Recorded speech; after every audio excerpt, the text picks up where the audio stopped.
Wood Johnson University Hospital, which has led to his most recent promotion as the Vice President of Health Equity for RWJ-Barnabas Health. Andrew received his master's degree from Drexel University and spent 3 years at Drexel in the role of adjunct professor for the acute care nurse practitioner program. His skill set in healthcare management, healthcare information and technology, and progressive leadership prior to and during the pandemic are just a few of the reasons we are honored that Andrew has decided to join us today. Welcome, Andrew. Right. And our second speaker for today is Dr. Mika Nevlett. She is an esteemed chief medical officer. Oh, going crazy. All right. She is an esteemed chief medical officer at Community Medical Center, RWJ-Barnabas Health Toms River, medical director for the Southern Region Medical Center, RWJ-Barnabas Health, chief academic officer, community medical director, master's in science at NYU Wagner College, and HBCU graduate of Howard University of College Medicine. Need we say any more?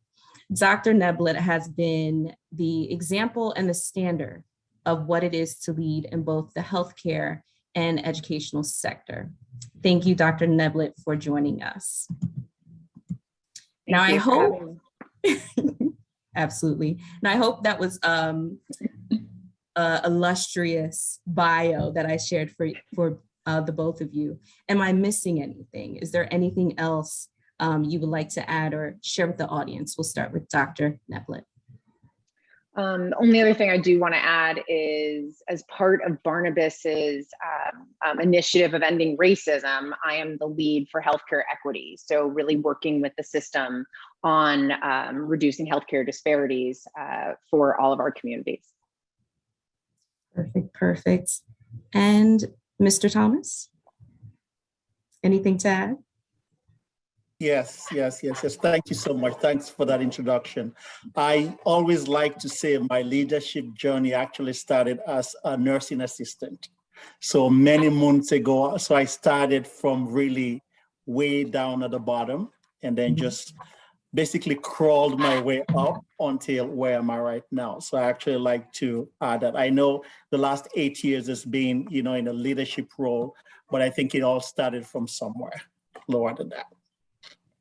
Perfect. So just leading into some of the insights during your professional journey.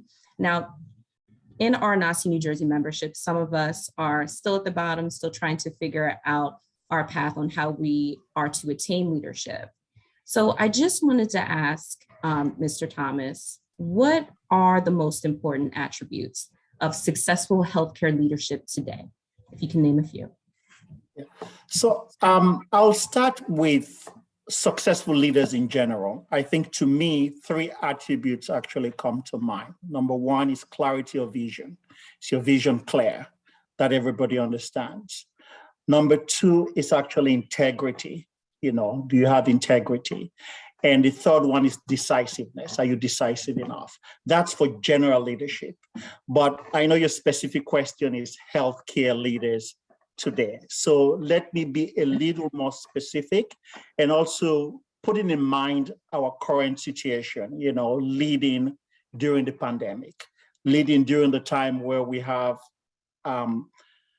shortage of staff, we have burnout of staff. How do you lead through that? So the attributes that I actually think to me right now are the really, really pressing and most important attribute for healthcare leaders are 1, and I'll just combine them. Number 1, I will say empathy and compassion. You really have to have empathy these days, not just for the patient, but the staff and the team that you work with. Number 2 is humility and integrity. Again, I put integrity there. And you have to be very innovative and adaptable. And then finally, you have to be transparent and accountable. But most of them are clear, right? The integrity, the transparency is clear. The one I really want to, let me just touch a little bit on humility, if I may. For a couple of months, couple of years ago, we've been teaching cultural competency, right? So when I'm talking about humility, it's not just being humble, being respectful to, to everybody that you encounter or that you meet. I'm talking really more about cultural humility, not just cultural competency where you actually understand another person's culture, but cultural humility where now you really try to not only understand, but accept that your culture is not superior to another culture. And for especially us two brown, Black people, there is the other side of the coin, where our own cultural humility might be not to accept the fact or to feel that our culture is inferior to another culture. So that's the cultural humility I'm talking about. So I think that in these particular days is getting, a lot of play, and it's really, really important. But I think empathy, compassion, that humility, integrity, being innovative, being adaptable, being transparent is really, really important right now for healthcare leaders. Beautifully said, beautifully said. Dr. Nevlett, would you like to chime in? Did you want to repeat the question? Absolutely. So the question was, what are the most important attributes of successful healthcare leadership today? So Andrew mentioned 8 million adjectives, and they're all perfect and wonderful. And I will just say ditto in general for him. But something that you said kind of struck me of some of us in this who are listening right now, we're at the bottom and nobody's at the bottom. You are wherever it is that you are at this position in life right now. And just because you don't have a C or an AVP or an SVP or whatever in front of your name doesn't mean you're at the bottom. It just is where you are. And as for leaders in particular, leaders of color, one of the big questions is this nature or nurture? Or were you born this way? Or do you need, as Frank was mentioning, a little help, a little hand up with mentorship or understanding of how to get to the next level? I think each person is going to be different on their path towards their journey of wherever they want to end up. But very important, as Andrew said, is the vision. Decide what you want to do. But one thing I will disagree, he said decisiveness, please. You can change your mind left and right any day you want. Just because you're on one path, you go there and you think you like it, and then you decide you want something different, go ahead. I was on the path to become a surgeon, and then about midway through, I didn't want to do that anymore. And for a second, you feel like a failure because you're changing your path. And I said, I want to become an emergency medicine physician, and I changed it. And that path led me somewhere else. But knowing where you want to go ultimately is really important, so that you keep making the right decisions and moving forward and saying yes every single time you can, nonstop saying yes. Having a jar and just putting it in there and never saying no is going to be important.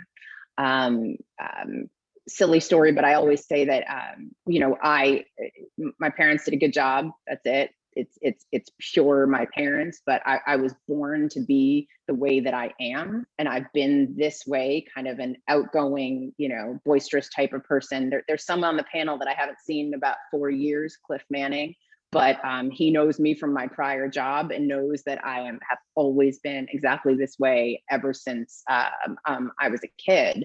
But if you are not born to be a leader, you can still get there. You can still do that with the attributes that Andrew had said, and having integrity and believing in who you are and who you are meant to be and what you need to do is really important. But again, no one's at the bottom. You are where you are, and any of us who have happened to have the ability, the right, the privilege to be at a different position and have a certain title in front of it, we can help you get to the next level of where you want to be.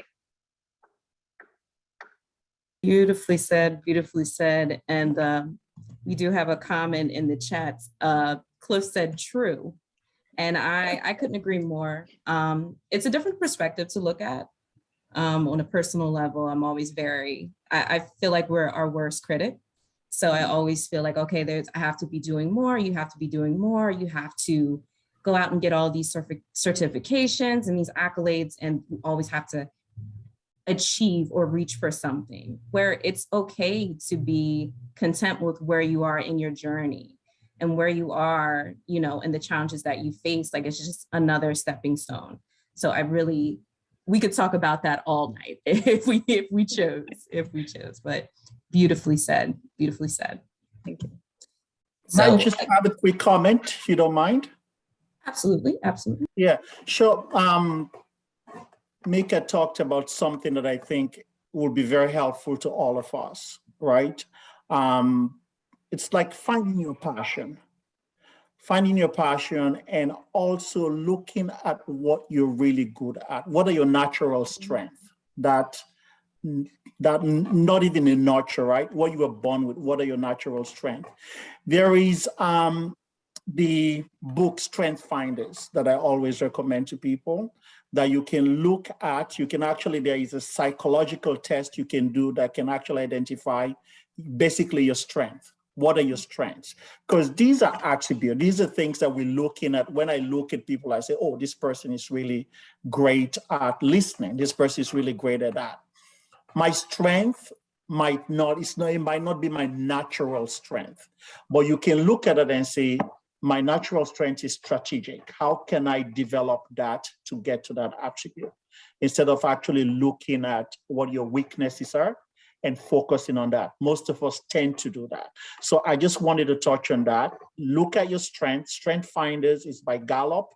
Great. It has 4 domains. You look at where you are. And I did it a couple of years ago, and I did it again quite recently, and it looks like I'm in the same spot. So it's very interesting. It's kind of very accurate, but it's a good thing to do. I agree with that.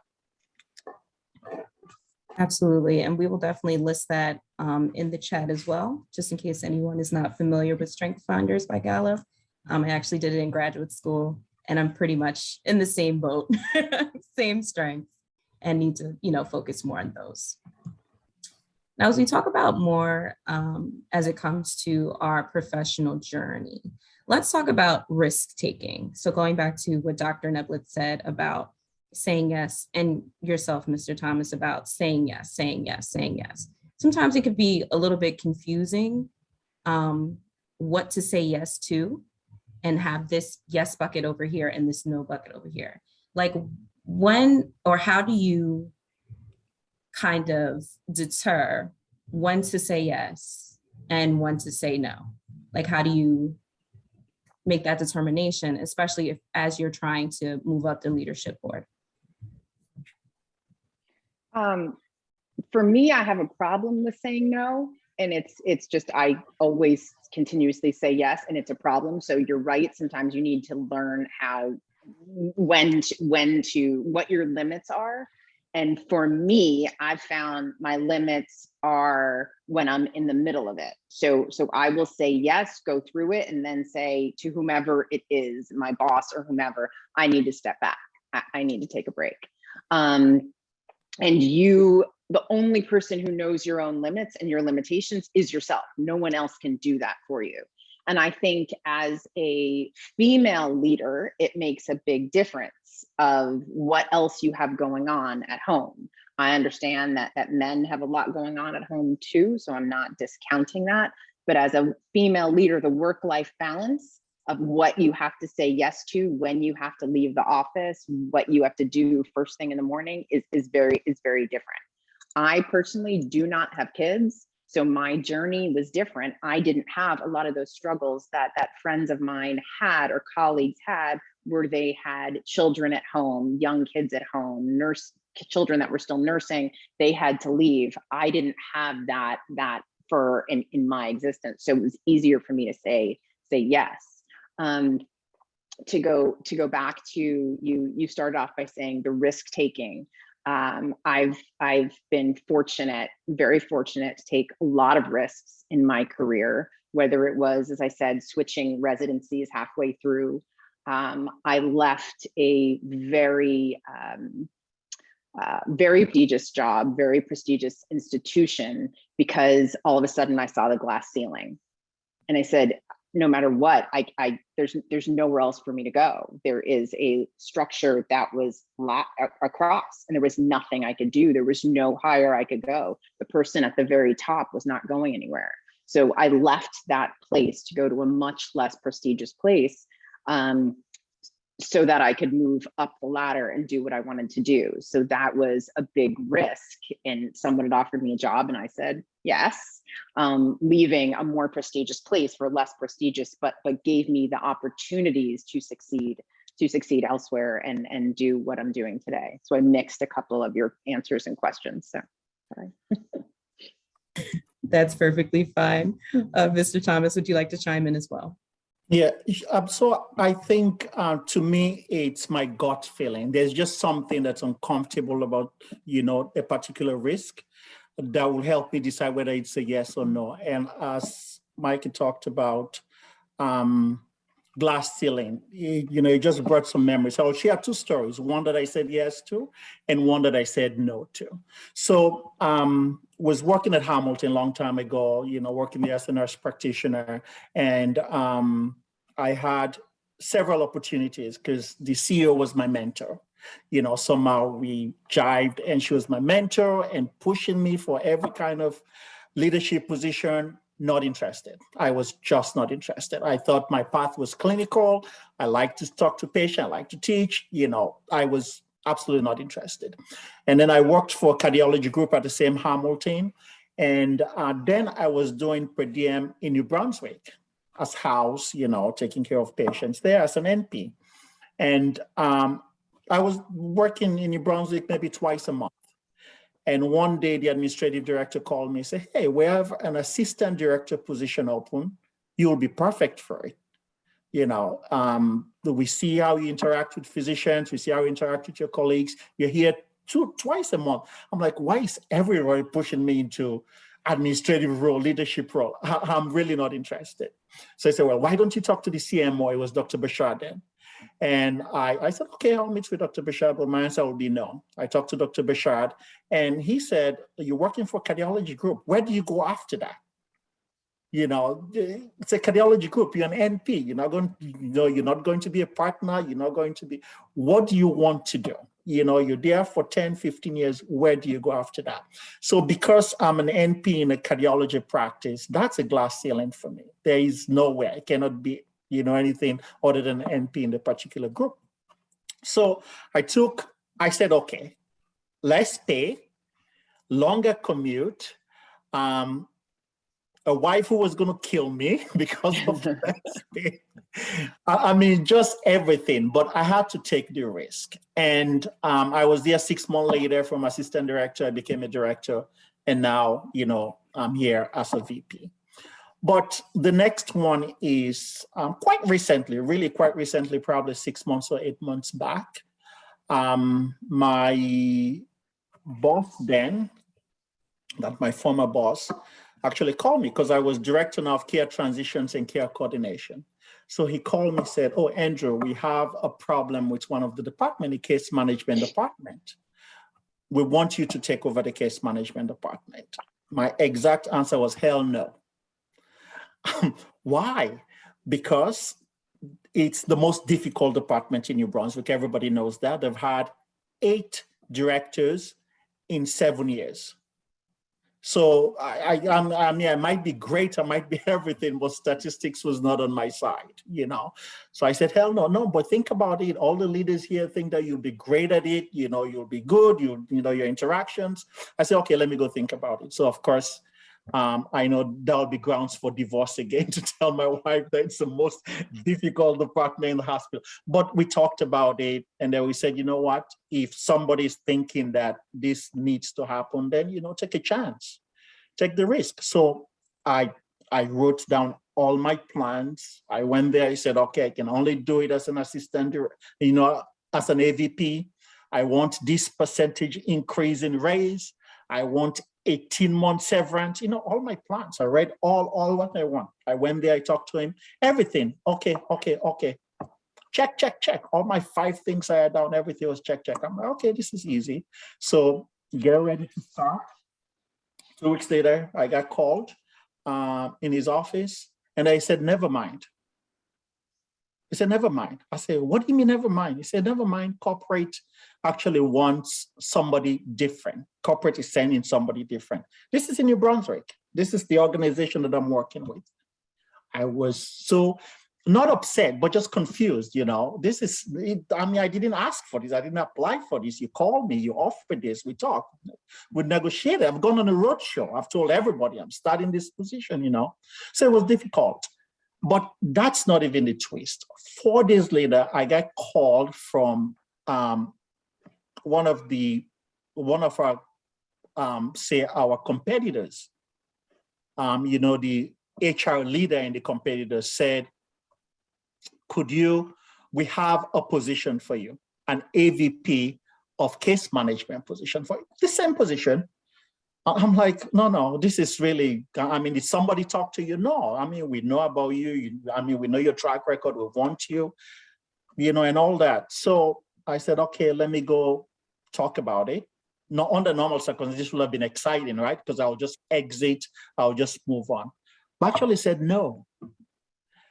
The reason being, I don't know what I was getting into. Was I going somewhere or was I running away from something? Because they have taken this away from me. I was going to quit. And not just my own quit, but I was going to quit from my team. I have a team of people that I'm working with who are looking up to me. And then now who is going to guide them? They don't have, you know, a director or anything like that. So I actually said, no, I did not take the position. And about 2 months later, I was promoted to VP of Health Equity. So there's some, you know, sometimes you take the right risk. It's a risk that I did not regret, but it was a risk that probably was worth taking. I have one more thing to add on that. So, so it sounds like a lot of fate and destiny kind of like hit for your career, but to go back to your original question of yes and no, and what do you say yes and no to, the one thing I think we would both agree on is not compromising your integrity. And when you are in positions, a lot of it are relationships, not just how many degrees. I have a lot of degrees. I've gone to school for a lot of years, but it's not just about that. And it's not just about saying yes to the certain projects. It's about relationships and building relationships. But I have never done anything that would compromise my integrity. I don't go to the after parties. I end at the gala or I end at the conference. I don't go to the after party. You know, even if all your bosses are going and the boss and your colleagues are going with the bosses, you stop there. You go to the parties and you only dance a certain way, not like you would if you were with your friends. There's just a lot, and especially being that I'm a Black woman, I will be looked at differently.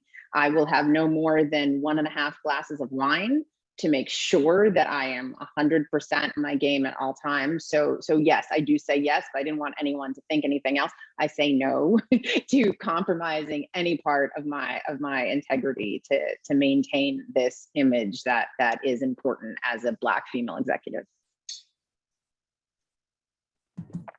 That's some key nuggets there, because it sounds like integrity, taking the appropriate risk, but also setting those boundaries. Mm-hmm.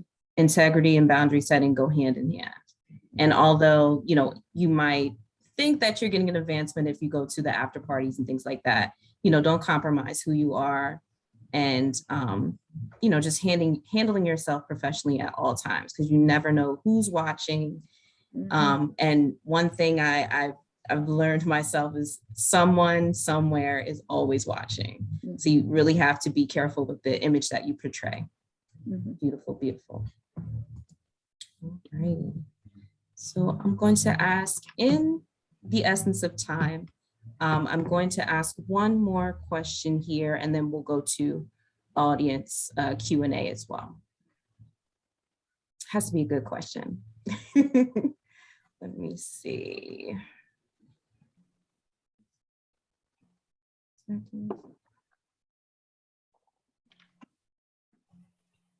Okay. So this question is on the topic of organizational culture. So can you explain 2 organizational changes that have altered your company's culture during this pandemic? And we'll start with Mr. Thomas on this one. So 2 organizational changes that have altered the company's culture. I think what the pandemic actually has highlighted is health disparity. We all know that. Those of us that have worked in this space have known that for a long time. But I think, and we're surprised that people are looking at it like, oh my God, health equity is new. It's not new. We've known about that, right? If you even look at when we're talking about Triple M, when we're talking about quality, right? When you talked about quality, you looked at the 6 domain: safe, effective, efficient, patient-centered, timely. And then the 6th one was the one that was missing: equitable care. So we're only talking about equitable care. So what this pandemic has taught us is the importance of that health equity and the social determinants of health. It is actually changed. It's changing slowly our culture. I mean, if you think about the social determinants of health, it's even in our mission statement, but we're only touching that now. So if you just think about that, but it's changing the culture. I think people are beginning to accept that it's important. The pandemic, the George Floyd trial, all that actually came together and highlighted that. The 2 important changes that I've seen that will continue is the partnerships with our community-based organizations. We're the big dogs. Everybody was not a partnership. We used to tell our community-based organizations what to do. But then if you think about social determinants of health, these are things that technically we cannot do in the 4 walls of the hospital. Transportation, we're not good at providing transportation. So we need the services and the expertise from the community-based organizations. So that's really important. Another thing is our push to telehealth, telemedicine. So I think that is something that we'll see a lot more of. Those are, some of the few things I think the pandemic has actually highlighted and has changed for us. The 2 things that I'd highlight, one has to do with the pandemic, the other one doesn't, but for my organizational change, the transparency has to do with the pandemic, that we as leaders have had to be so much more transparent with our frontline staff and with each other than we have been in the past. We haven't been able to make rules and regulations just blanketly without explaining the science behind it and explaining the why and where we are. We used to have 2 to 3 forums a week just to talk to our front line and feel like we're having face to face. So I think that we're going to carry that over into, knock on wood, post-pandemic, of being able to be transparent with your staff and saying exactly what you're thinking, and not just living in an ivory or working in the ivory tower and telling them this is what you have to do. So I think that's been a really good change of more information, and bi-directionally, the staff has been more able to speak to us and have us with them side by side. The other part, so I only joined Barnabas, the system that I'm at right now. I only joined here in November of 2019. So everybody knows that was right before everything started. So my life with my current job and system has been COVID. I haven't known anything else. So I didn't really know what the culture was before the pandemic and before COVID, because I have been here the whole time. But one thing is that at my hospital, I'm the first Black executive probably they've ever had. And in my system, I can't say that I'm the only Black CMO, because that's not that I haven't looked at the history, but I have been for the past 2.5 years, the only Black CMO and also the only Black female CMO. So at meetings, I maintain that transparency. I talk about, as Andrew said, I talk about healthcare disparities. I talk about different issues, things that some white people could get away with before. I have no problem with letting them know they can't. So that is a new thing for my institution to, I some people feel uncomfortable being the token. I am the only at most of my meetings that I go to, and I have no problem being the token only. If you want to ask me a question about, is this okay to say? How do I say this? How do I handle this situation? I'm okay with that because that's what I'm used to, and I have no problem being that. So in this pandemic, it just happens to be that as one of the Black female executives around at Barnabas, I have been able to, I believe, help a lot of others that didn't have an avenue of how do I handle certain situations, what do I say and what do I do, and helping people not to get away with things. Can you ask a question? I'm not sure. Oh, absolutely, Dr. Bradley. I was waiting for you to chime. As soon as I heard cultural humility, I was like, I can't wait. But yes, we will go into our question and answer. And this has really been a very, interesting analytical and personal presentations and a lot of information of how to handle various situations. I know the word came up, passion. Lord, I am very passionate about patient engagement and cultural competence because for two reasons. I do a lot of presentation on, I did it for Northwell, for IHI, for Medical Society of New York. And what I realized is that the English-speaking population is left out of the cultural competence conversation. And the two most vulnerable populations, the elderly Black population, who has the worst health outcomes, when they say in the bed, they're in our hospital beds and not in the history books, to say, my parents were a step away from slavery and my grandparents were slaves. I mean, who understands that? So they're not a part of the cultural competence conversation. But when a Holocaust survivor comes in the hospital, we roll out the red carpet. The chief medical officer, the board of directors, the CEO will go and see that patient. And so they should, because of the horrific things that happened to them. But when an elderly Black person who fled the South, who's from the Ku Klux Klan, lynching and Jim Crow, how come we don't roll out the red carpet? And the recognition that the role of religion in these two populations were pivotal to their success.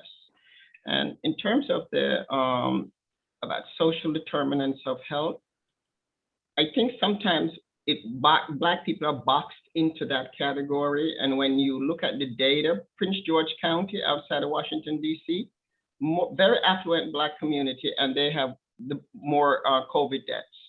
Brooklyn, New York, 3 public hospitals, state hospital, a bunch of private hospitals. The transportation run back and forth between Black and white communities in Brooklyn. So access to care is not really the issue. And all those people that died on the subway were Black because of their job, and they had union plans. They made $50,000, $60,000.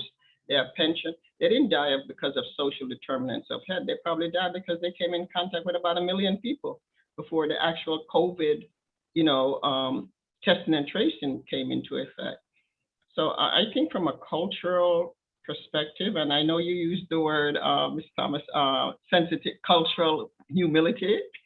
Yeah, I got a little problem with that. I prefer cultural sensitivity because that means, and also it's the perception versus the reality of the population. If your perception of me is not the reality, my healthcare is going to go south. But if the perception and the reality is the same, good, bad, happy, or sad, then there's a better chance to collaborate with the community and patients. So I say this to say that I think we just want to make sure that we're not changing language. We went from health disparity to a nicer language, health equity. Then we went from non-compliant to a nicer word, non-adherent. But nobody asks about the why question. How many times you have heard non-compliant? Anybody, when I do presentation, everybody raise their hands. And how many times have you heard why? So why didn't John Brown take the medication that you're going to refill that you didn't ask him why he didn't take it? And I think in the medical records, the negativity applies more to Black people. And the literature is now showing that, so nobody asks why. And 3 times under the health bus non-compliant, that person is under the health bus. But I'm gonna stop here. But it's I've just learned so, because I was in charge of the congestive heart failure readmission prevention at Kings County. And these are elderly Black, Caribbean, and African American population. And when you hear their stories, it's humbling. And they should not have the worst health outcomes. And they do in all disease categories. So I'm passionate about trying to figure out how to improve that. And I've developed tools and so forth. So I would really love to have a conversation after possible, Mr. Thomas and Dr. Nesbitt on this issue. So, but I really appreciate taking, and I'll shut up because as Laura said, she said, just tell me to shut up because I'll go on this forever. But thank you for the time. This is really great. I think that's something, Dr. Beverly. Go ahead, Dr. And the perception versus reality that you talked about is really important, and something that is a hot topic right now is also implicit bias, and really having people understand what the heck that means. And I think that a concept that I've understood more recently is bidirectional implicit bias. And that's really important, of what I, as the Black patient, think about you as my white doctor, and how I'm going to respond to you, and what I really think you're thinking of me, and the testimonial injustice of me speaking to you and that you're not listening to me, as well as what your perception is of me. And I think people of color truly understand implicit bias, and the conversations that I've had lately with a lot of white people, they think that I mean that they're racist. And so I'm having a hard time helping them to understand your perception of who I am as a person. We have to break through that, so you see the reality of what really is here and who I really am, and see whether or not I'm taking my medication and for what reason, and ask the why, instead of just making the assumptions based on who you think I am. So I'm sorry, that's one of the big things I'm on right now. And if I may, I'll just like to respond to the cultural humility and cultural sense. I like cultural sensitivity, but the aspect of cultural humility that I actually like is bidirectional too, right? Because sometimes we also have that so-called inferiority complex in our cultures, right? I speak with an accent. When I came from Sierra Leone, West Africa, I think my voice was very low. I was not sure of myself just because it's an accent. So even if the other person is very sensitive or humble with their cultural sensitivity, I was also creating the problem. So me being, comfortable in my space, in my own cultural aspect, and not believing that any other culture is more superior to mine, I think that's the essence of the cultural humility.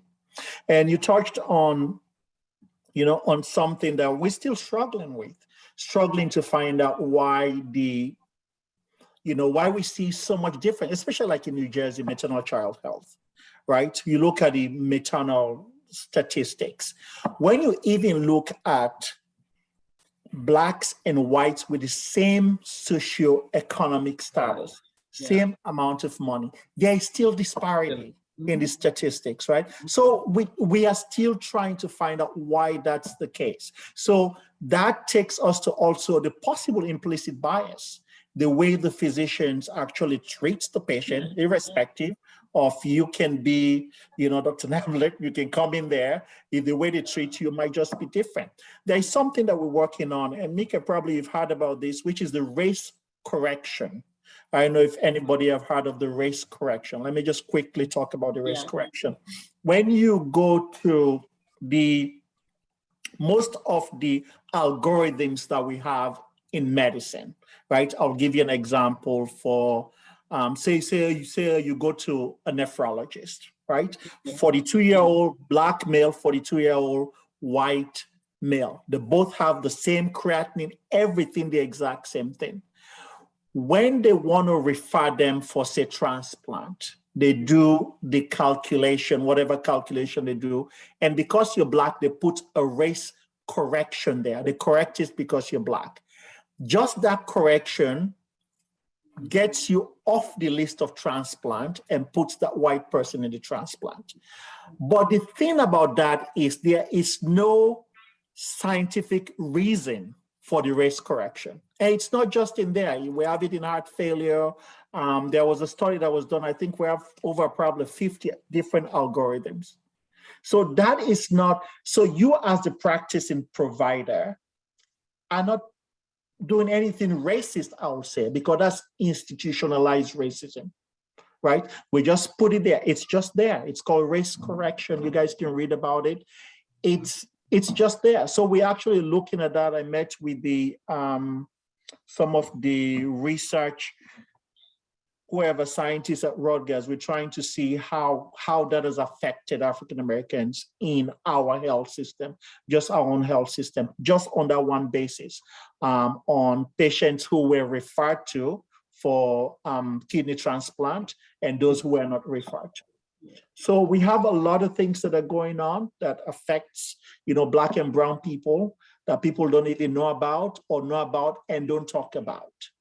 So just one comment on that part. It's the race coefficient that is added to the calculation for the creatinine clearance. And that was a study that was done about the 60s or 70s. And unfortunately, as people are aware, I think it was about 80% of the people in that study were white and very few were Black, instead of having a 50-50% kind of analysis. So yes, they did make a very incorrect analysis of the, they believed an elevated creatinine level. So therefore you had to add this race coefficient for Black people to have it as an equal creatinine level so that you could evaluate the creatinine clearance. Only recently have they looked at and said, why is there so much less Black transplants for Black people? And at first they thought it was completely implicit bias. They thought it was cultural sensitivity, whatever. And they thought that Black people did not want transplants. They weren't for transplants. They thought that doctors did not know how to explain it to Black people. And then they realized, wait a minute, maybe they're not getting enough Black people on the transplant list early enough because of this race coefficient that they put on to the creatinine clearance evaluation. So there is a whole entire national nephrology commission that is very specifically looking at that and looking at this over the years, understanding that the original analysis they did back in the 70s was erroneous. And they're admitting that. So a group of people are saying that was wrong, but we don't want to just take that coefficient off without doing enough research and evaluation, which is what they're doing. I think that started in the early 2020. They started looking at this to figure out what can we do to make it better. Okay. And the only other part that I would add is in terms of a cultural comment, it has to be bidirectional, I suppose. The American-born physicians to foreign-born patients, but also foreign-born physicians to American-born patients. Mm-hmm. And that group is not part of the conversation, because if they come and they're foreign-born and they come to you in the hospital and the culture of the hospital is negative towards Black people, they're going to buy into it. And then there has to be cultural comments from American-born physicians to American-born patients who are different than themselves. And I think that's where we can, make some headway into the health disparity.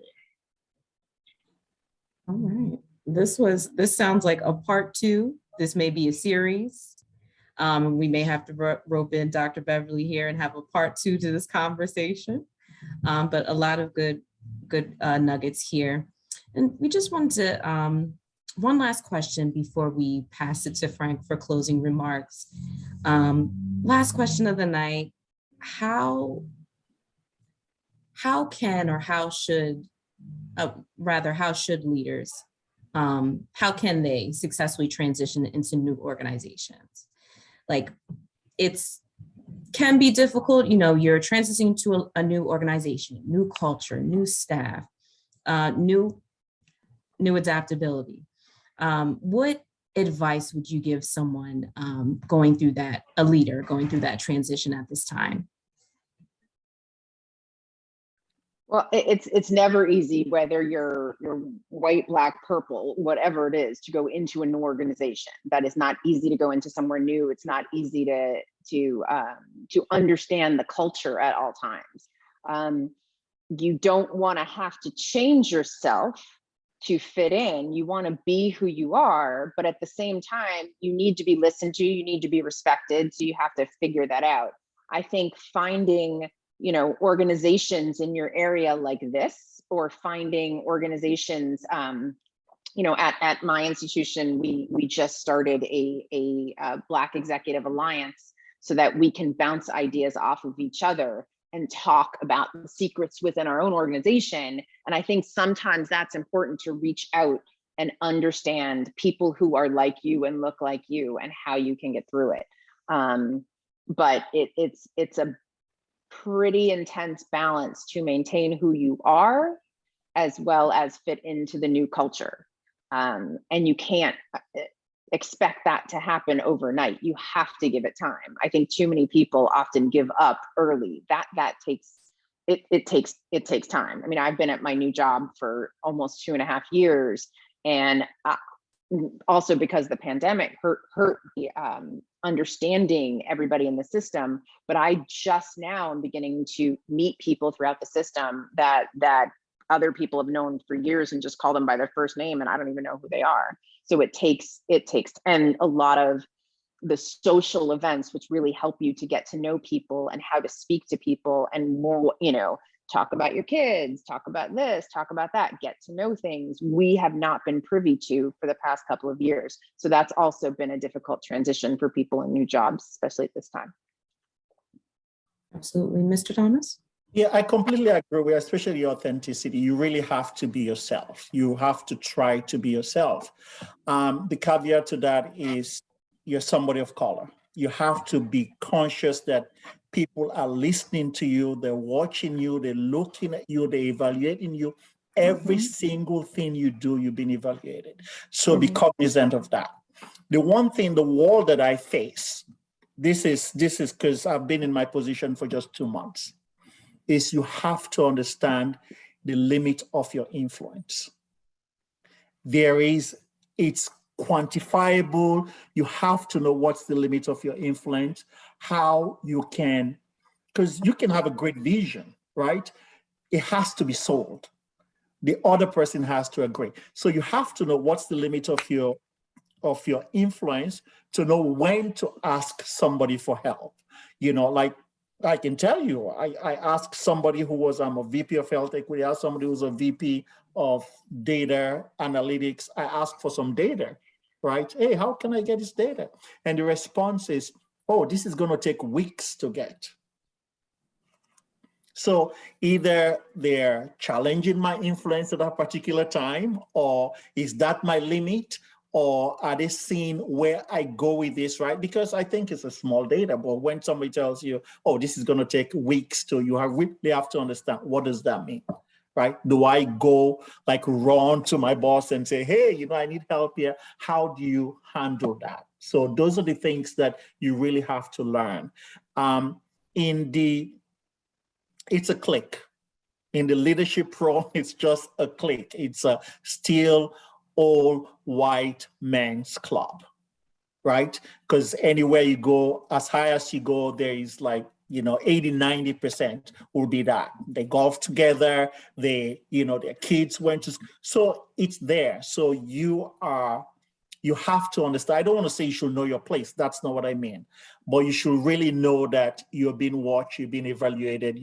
And not only them, right? But the other people that you work with are looking up to us too, right? They're really looking up to us. So how do I talk to them? How do I encourage them? How do I direct them? How do I mentor them?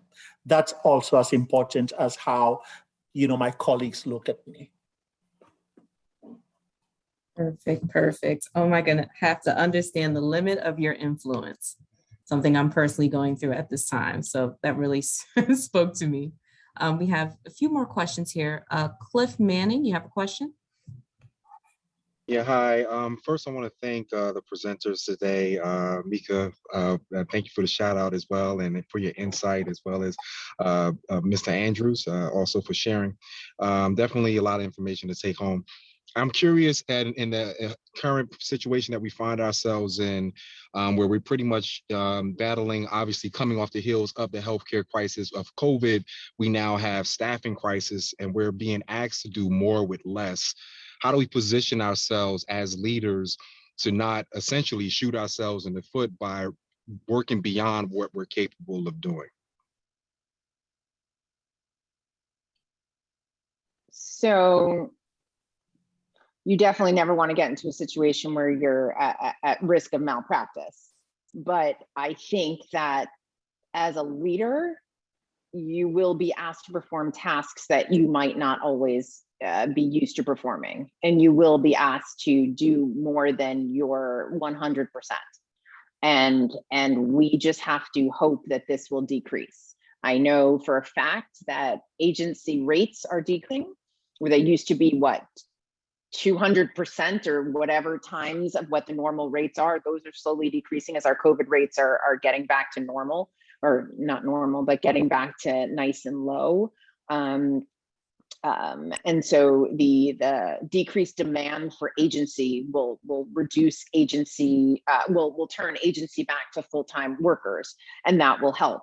But as a leader, yes, you will be asked to do a heck of a lot more than you're used to. And as long as it doesn't cross over the lines of malpractice, that's where we are right now in healthcare. It's a tough time. If I can add to that, I think Mika said it perfectly right. And I'll stress that being considered for growth or leadership position does not start at doing what you're supposed to do. It starts at that extra mile, right? You have to, they'll call you the people who do that extra, as long as it's not, in the realm of malpractice. That extra mile is actually important. That extra, doing that extra, that's what people notice. You've been paid for your, 9 to 5, 7 to 7, your shift. That's what you've been paid for, right? But doing that extra, just that little bit of extra, that 30 minutes extra for you to stay, that extra day that, you are off, that you can come in, that extra assignment, that initiative that comes up, that's what takes you to where you really want to go, especially if you talk about getting into leadership positions. So it starts at the extra mile, not at the end of what you're supposed to do. Thank you. Perfect. Any other questions?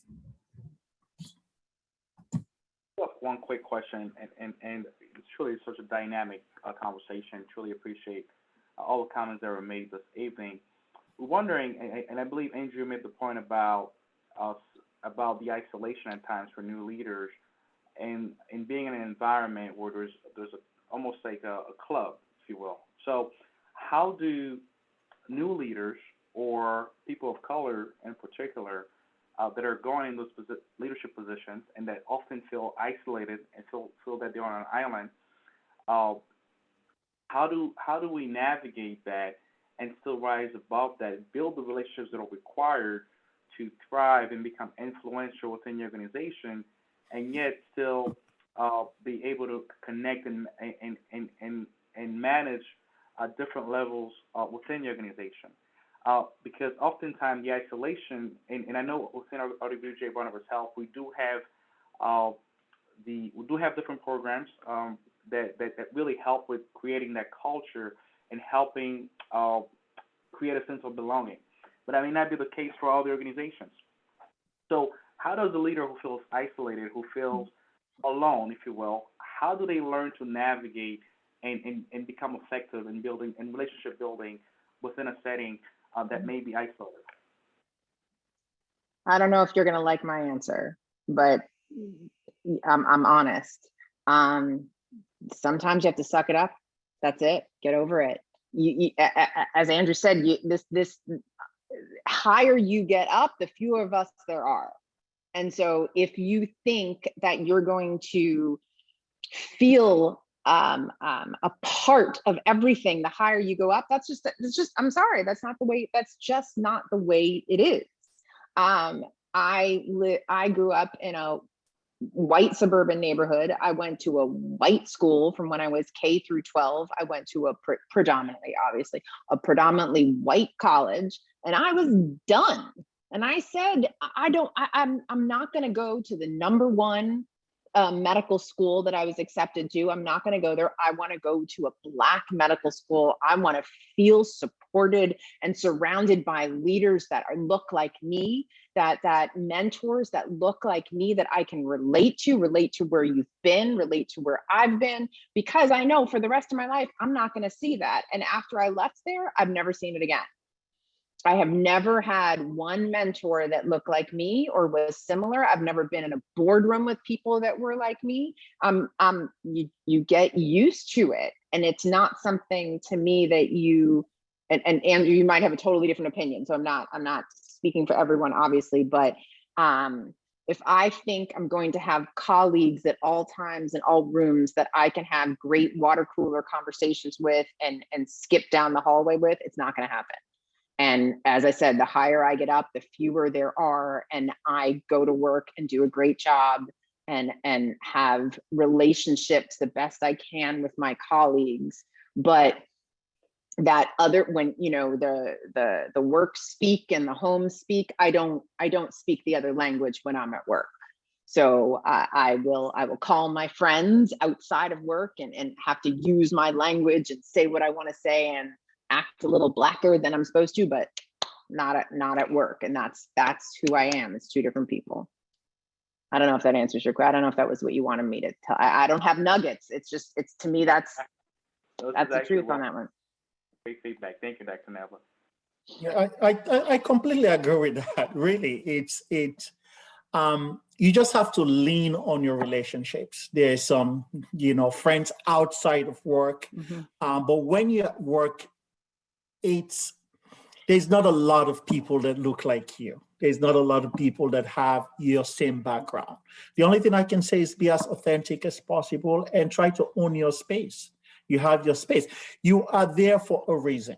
You're absolutely there for a reason. You're not only representing yourself, you have a lot of people looking up to you. So just own that space. Silly things, there are just some things, that you just try to avoid. You really just try to avoid. So own your space and be as authentic as possible. And so one thing on that, I'm sorry, go ahead. No, go ahead. No, go ahead. One thing is that considering we are the minority in the boardroom or in the C-suites or wherever, there can be absolutely nothing but support of each other wherever we are. When there are Black executives that are arguing or fighting, it disgusts me. In front of everyone, the face is, I think you're the most amazing person ever, no matter what is happening. Behind closed doors, you and I can fight and we can disagree in opinions, but in front of everybody else, your opinion is wonderful and super, because there is no way that they are going to think that we are not united 100% of the time. A little strong on that one, but that's excellent really point. important. Excellent point. I agree. Very, very important. Very, very important. It's true. Absolutely. Some strong points made. And honestly, this is the momentum. This is the reality that we live in, the momentum that we have to keep until we, through kind of always extending the hand down to pull each other up, until we can fully fill these spaces and engulf these spaces with ourselves. I 100% agree. You just have to continue to support those who look like you in these spaces and remain strong. Absolutely. A few announcements. We can go on all night, I know, but in respect of everyone's time, I do have a few announcements, and I'm going to go ahead and pass it to Atia.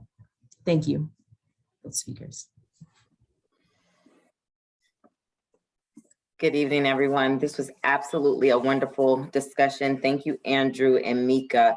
It really brings us back to the very point how Frank opened up this evening about the importance of NAHSE and being able to relate and finding that space of commonality as we grow as leaders. So it's so very important that we really take heed to the experiences that were shared this evening. I have some of my own, and again, it was later on in my healthcare career that I found out about NAHSE, and now all I do is talk about NAHSE, talk about the importance of being a part of this organization, helping us grow this chapter here in New Jersey, as well as being a part of the national platform to understand the long-standing history of NAHSE and what it means to Black leadership in healthcare.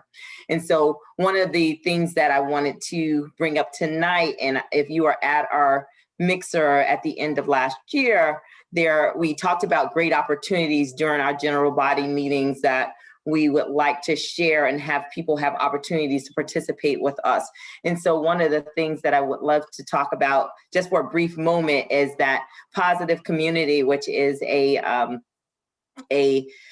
faith-based lifestyle magazine that has been in sheer support of NAHSE New Jersey since we've been in existence, is now honoring NAHSE New Jersey chapter at their Great Emancipation Day Awards this Saturday, February 19th from 2 to 6 p.m. We have been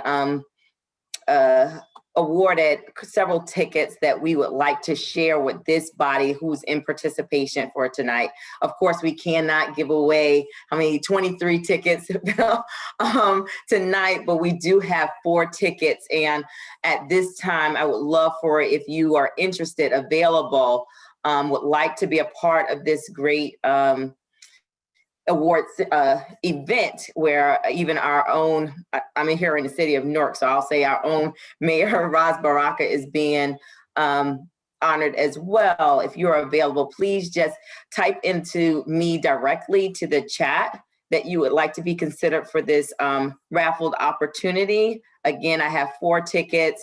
We want to make sure that we extend an invitation or an acknowledgement of your participation in our general body meetings. And it's not to lure you here, but it's to say that we want to be able to put you in spaces where you can grow your network and your net worth as well. And so again, if you would type into the chat to me privately, if you are available Saturday, this coming Saturday from 2 to 6 p.m. and you're interested in the opportunity for being a part of this raffle tonight, just type to me in the chat and we will email you the information of how you will participate once we pull names out of the hat. Thank you so very much. And at this time, I would like to introduce my colleague, my partner here. I keep saying colleague because I'm used to being at work, but part of the e-board, Sean Baptiste, who will close us out. Thank you, Atia, and good afternoon or good night, everyone. Wow.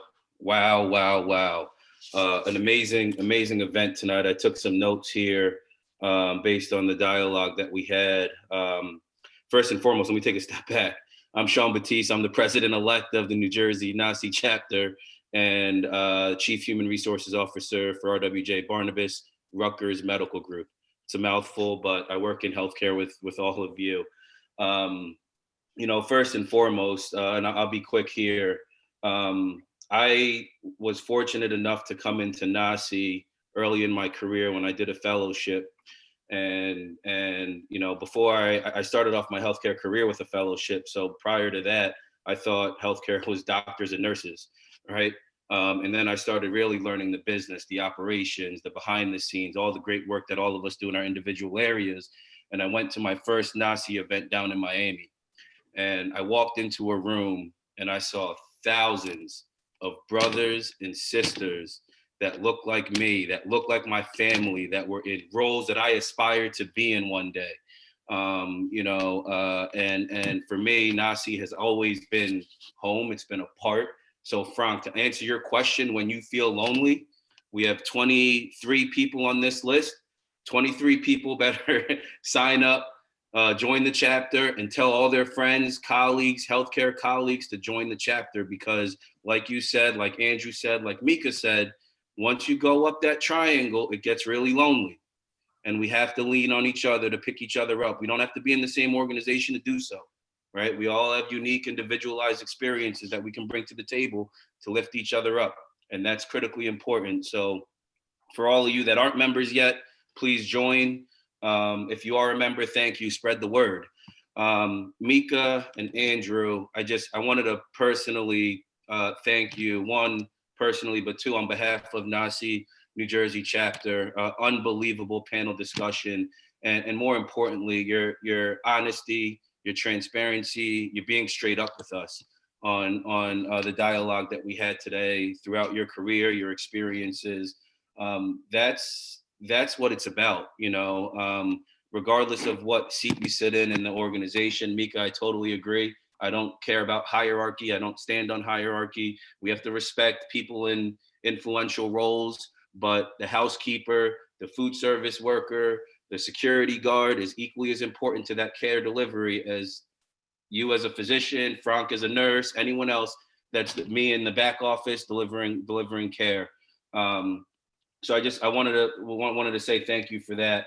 And also, you know, the extra mile, I wrote down here, Andrew, that you said going the extra mile.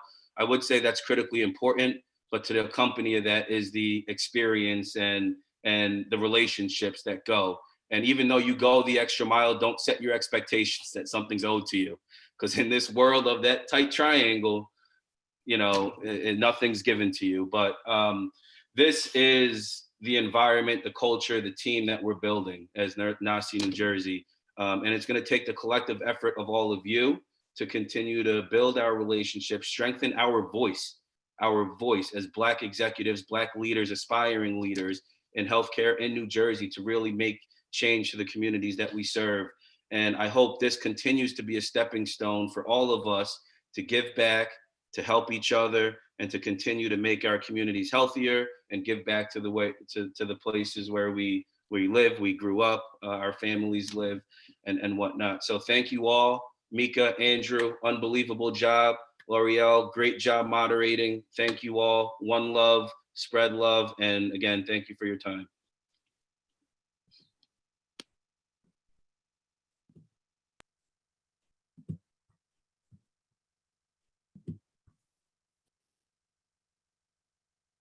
Thank you all, team. Seems like we still have some that are still on, but thank you all. The meeting is adjourned. Have a wonderful evening, and we certainly look forward to seeing you all at future events. Thank you.